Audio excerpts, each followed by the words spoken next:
এখানে মূল্য ছিল মিনিমাম আমার ছিল 5.5 বিঘি আর ওই 5 বিঘি 10 বিঘি এখানে 100 বিঘি মূল্য ছিল মোট বর্ষায় ডুবে গেছে।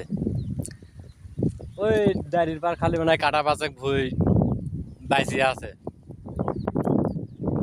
যেরকম সৌদির প্রবাসীরা ভাবিছিলি ডক্টর ইউনুস গেছে ওই প্রবাসীরার জন্য কি না কি ইউনুস করবে না, কিন্তু আমার যে বন্যা ডুবে গেছে আমরা কৃষক যতই ভাবি যে সরকার আমার মানে ক্ষতিপূরণ কিছু হলেও কিছু দিবি, তা দিটা ভাবিলাম যার যার কাদা শেষে কাঁদো কৃষক।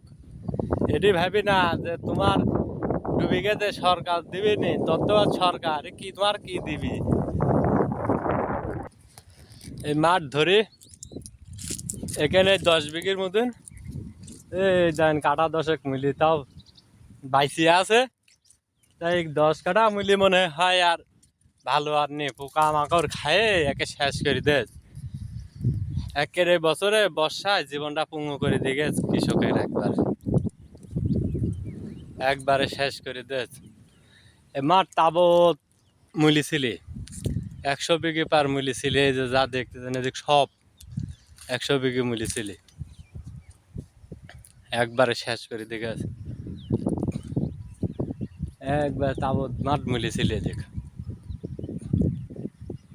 একবারে শেষ।